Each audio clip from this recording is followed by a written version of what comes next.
Right. Talking on proteins today, everybody. Super excited. We think of protein, or when you think of protein, most people think of protein powder or, muscle growth or, hypertrophy, which is another fancy term for saying growth, or, the atrophy, on the converse side of it. But let's talk really about what protein is. Okay. Proteins are the building blocks of everything in our body. They help with regeneration and the creating of new cells. Okay, there's 7 different types of protein.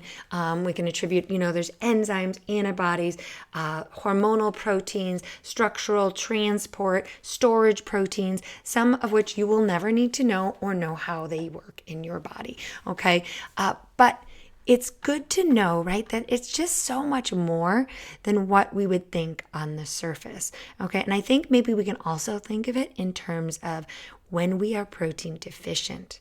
Okay, and that's where I want to really chat on it and, then how to get those natural sources and maybe give you a protocol or two, because I would never just want to talk and not give you the resources. Okay, so what happens when we're protein deficient?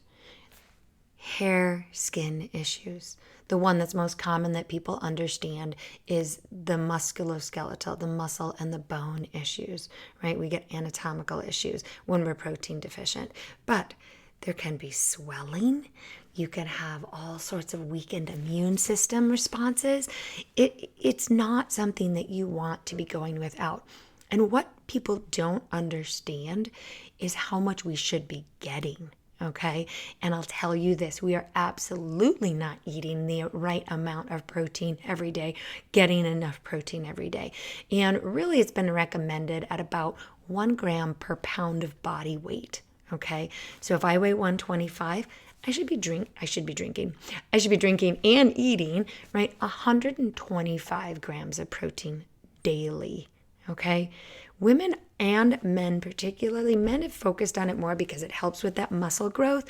But women particularly, I've noticed a massive deficiency in protein intake. So just starting with that simple baseline, and I wanted to kind of give you some information. I took a few notes, so I'm going to take a look at it. Understanding too, where is protein in our body mostly stored, right? Organs, muscles, skeleton, skin. Okay. And then going into, when we're talking about hair, skin, and nails, joints, tendons, ligaments, what's the most abundant form of protein in our body? And this is where people have kind of gone bananas over collagen, because it's collagen. Okay.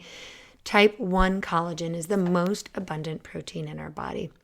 It's responsible for all sorts of, functioning properly and looking good features, right? So a lot of people have been trying to take and jump on the collagen revolution for hair, skin, and nails, right? That beautiful glow, but it's also good for the tissue, gut lining, right? Joints, tendons, ligaments. There's 5 different types, and I won't, bore you with all of that. There's 7 different types of proteins, 5 different types of collagens, et cetera, et cetera. You can go down that rabbit hole if you want to. Just shoot a comment below and I can send you some of the science. But truthfully, we have, type 1 is the most abundant. You got 5 different types, 1, 2, and 3, right? 1 is 90% abundant in our body. People are going to bovine collagen, right? And that's some of the powdered collagen, bovine fancy term for cow, for like this hair, skin, and nails effect. But truthfully, it's not as bioavailable. Bioavailable meaning absorbed. And the truth is, you are what you absorb, not what you eat. Okay? If you eat a bunch of stuff, but it doesn't have any nutrients in it, well, it's going to do no good, especially when we're talking about your body, your bones, your muscles. Okay? Maybe your skin. So you'll notice beauty actually starts from the inside. It's good nutrient density. Collagen is one of those things. The most bioavailable, is a marine collagen, okay? And preferably liquid marine, because that's what has the highest absorption rates. The amount, so to give you that amount, to go along with your protein, 5 grams to 10 grams a day, right? 2.5 grams minimum daily. I'm taking 10 grams a day. I drink, I have a marine collagen that I drink twice a day. It's got 5 grams each, one in the morning, one in the evening. Not really specific. Absorption is great, doesn't with food, without food. Morning will always be best. So just understanding that. I took some notes too because I wanted to give everybody an option for, the animal sources of protein and plant-based sources of protein, right? And so to also supplement, right? I think understanding that supplementation is a necessity these days. So in order to have healthy bones, healthy skeletal, structure, hair, skin, nails, to boost your immune system, to have better digestion, okay? It's all well and good to look good, but if you don't feel good, how great is that beautiful red dress or that fancy suit if you feel like crap inside? Okay, so a lot of this in the protein intake and the talk is about feeling good, because I promise you, you will start to glow and look good if you get this dialed in. Okay, so most people think, oh, if I look good, I'm going to start feeling good. Let's reverse that in science. If you feel good, you're going to start looking good, and your skin is going to be a reflection of that. Okay, so I have a lot of med spas and estheticians that we're working with, and they're like, yeah, I can treat people monthly, I can give them thousands of dollars of treatments, but if they haven't gotten their biome right, they're still going to have that acne, they're still going to have those wrinkles and those crow's feet. I think that's what it's called around the eyes, right? Okay. Natural sources, because you want to be able to do both, right? Eggs, red meat, poultry, right? Ideally organic, grass-fed, not these mass-produced. They've noticed that farm-raised chickens produce higher protein and more nutrient-dense eggs. Imagine that. Fish, a salmon, because then you're also going to get your omegas, which I was also talking about, dairy products, and again, as clean as can be, right? Avoiding additives, preservatives, artificial colors, flavorings. Let's hope they don't color your cheese, but protein powders, okay? And then that's a really, really nice, dense way to get in a lot of grams of protein.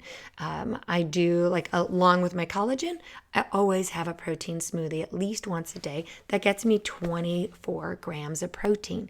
Now, also beware. You can't just shove and drink 40 grams of protein and expect your body to digest that. You can only digest so many proteins an hour. Okay, so understanding that too, and the idea, and that's why we call it protein pacing. You have to pace yourself so your body can digest. If you go way off the scale on your protein, you could have issues like gout, right, where your body doesn't digest, or constipation.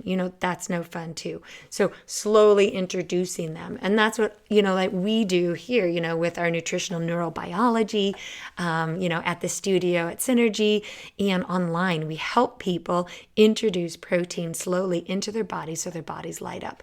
It's super exciting. If you're on the vegetarian train, there's also really good sources. I wrote them down: black beans, chickpeas, legumes, nuts and seeds, soybean products. Edamame is a good one. I have some issues with digesting soy, so I rather stay away from that, but the plant-based protein powders, I'm a huge fan. I use Isagenix protein, plant-based, whole food, plant-based protein powders because they're macro and micronutrient dense. And then certain seaweeds, brown rice. So yeah, again, cleanest versions possible. But if you want to stay strong and healthy, and let's talk about chronological age and biological age. If you want to reduce your bio age, right? Chronological age, I'm 50, right? I was born in 1973. That makes me chronologically 50 years old. Biologically, totally different story. I'm in my 40s and I'm looking to take it down a notch even further than that. I have a machine here in Arizona that we do that. We test it. It's so much fun.